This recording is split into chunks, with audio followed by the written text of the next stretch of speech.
What happens when a prince once destined to walk in the shadow of the throne is now forced to walk alone, thousands of miles away from his homeland, with no one left to shield him from the fallout of royal politics? That is the chilling reality facing Prince Joachim of Denmark right now, as he stares down a troubling new chapter in his already complicated royal journey, one where not even his powerful mother Queen Margrethe or his elder brother, King Frederik X, can rescue him. This is the story of a man born into privilege, who now finds himself at the mercy of forces beyond the reach of crowns and bloodlines. A man who was once a beloved son of Denmark, now considered by some to be its forgotten prince. In this time, the problem he's facing could be the one that finally breaks him. In the glittering world of European monarchies, Denmark has long stood as a symbol of grace, elegance, and carefully curated tradition. Yet beneath the shimmering tiaras and grand palaces lies a story of deep family fractures and heart-wrenching decisions that have torn the royal household in two. At the center of this storm is Prince Joachim, second son of Queen Margrethe II and younger brother to the reigning monarch, King Frederik X. For years, Joachim's role within the royal family has been ambiguous, even painful. He has watched from the sidelines as his brother rose steadily through the ranks, shouldered the weight of royal expectation, and ultimately ascended to the throne. Meanwhile, Joachim was left grappling with a purpose that was never clearly defined.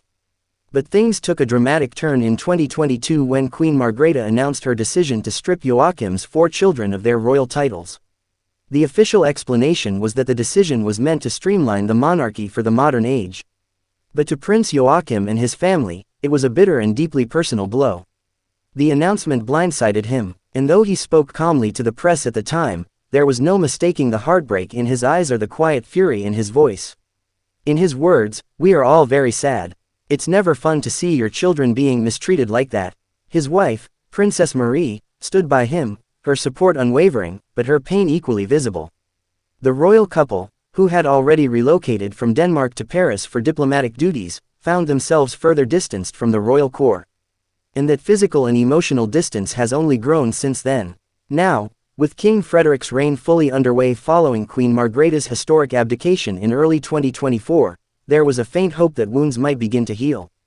But instead, the silence between the brothers has grown colder, the divide deeper. And Prince Joachim, once considered an indispensable part of the monarchy's future, is now facing a new and unprecedented problem, one so complex and delicate that even Denmark's most powerful royals are powerless to intervene. The issue centers on Joachim's work in Paris, where he serves as Denmark's defense attaché to the embassy in France. It's a prestigious role, but one increasingly fraught with tension. Sources close to the Danish Ministry of Defense have recently revealed that the position is under review, and there are whispers that the funding and strategic value of the role may soon be called into question. If the position is dissolved or significantly altered, Joachim could find himself without an official role, without a steady source of income tied to the Danish state, and without the royal support system he once relied on. And here's where it gets more complicated. Because Prince Joachim no longer holds a key royal role within Denmark, he is not entitled to state assistance in the same way he once was. That means Queen Margrethe, now retired from her official duties, has no institutional authority to intervene. And King Frederik, despite his role as head of state, is reportedly choosing to uphold his mother's original vision of a slimmed-down monarchy. According to insiders, the king is committed to maintaining clear boundaries within the royal family and is not inclined to reverse the decisions made under his mother's rule. For Prince Joachim, this signals a stark reality: he is very much on his own. And it's not just about losing a job or a title. The implications stretch far deeper.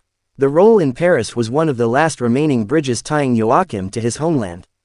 If it's taken away, he risks becoming not only a prince in exile but a man completely adrift from the land and legacy that shaped him. For someone who has always carried a deep sense of duty to Denmark, even from afar, this is a loss that strikes at the heart of identity and belonging.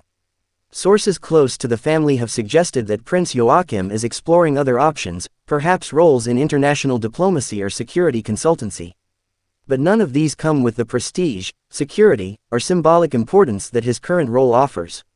And with his children now living private lives outside of the royal sphere, his influence in shaping the next generation of royals has been quietly erased.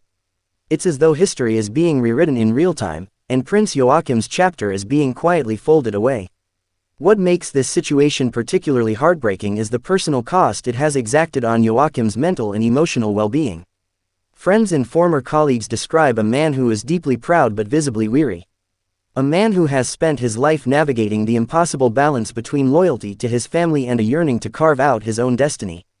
In many ways, Joachim's story mirrors that of other, spare heirs, across European monarchies, individuals born into privilege but burdened with expectations they neither asked for nor could escape.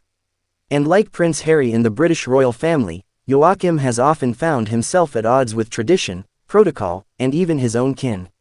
Yet, unlike Harry, Prince Joachim has largely chosen discretion over confrontation. His criticisms of the royal institution have been measured, not explosive.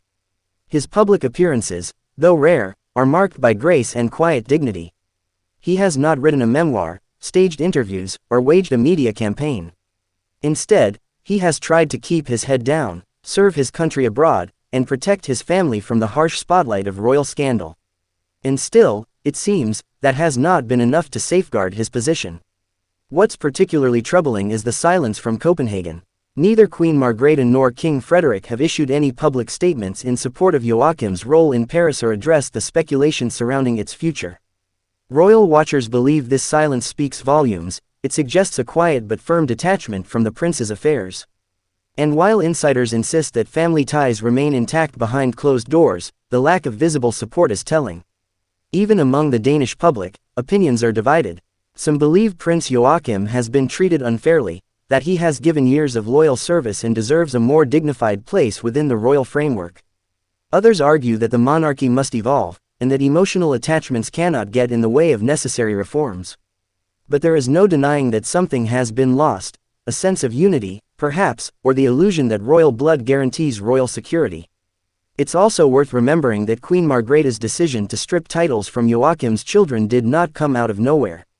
It was part of a larger European trend, as monarchies across the continent seek to modernize and trim down. But in Denmark, the execution of this reform felt abrupt, cold, and deeply personal. For a queen known for her warmth, artistry, and devotion to tradition, this moment marked a sharp departure from her usual style. And for Joachim, it was a painful turning point, the moment he realized that the institution he had devoted his life to could just as easily cast him aside. Now, as he faces uncertainty in Paris, the question looms large: what will Prince Joachim do next?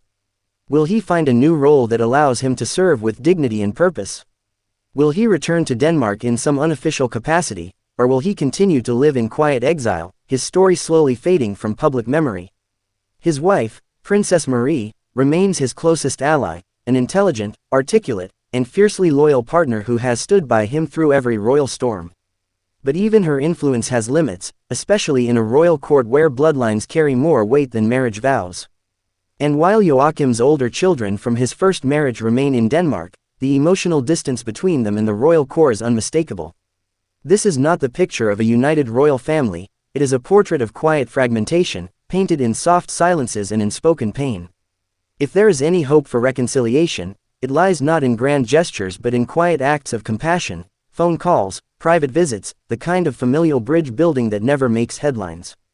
But in a monarchy where appearances mean everything, such moments are often buried beneath protocol and performance. And so, Prince Joachim stands at a crossroads once again. His life has been defined by transitions, between military roles, marriages, countries, and royal expectations. But this may be his most difficult transition yet, from royal representative to private citizen, from prince to professional, from the heart of the royal family to its very edge.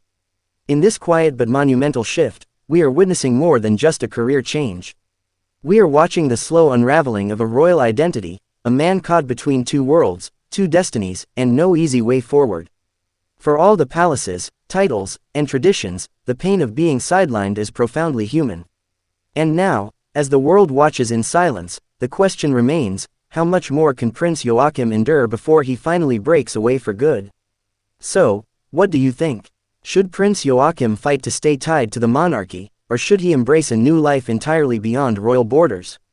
Drop your thoughts in the comments below, and don't forget to like, share, and subscribe for more royal revelations you won't hear anywhere else.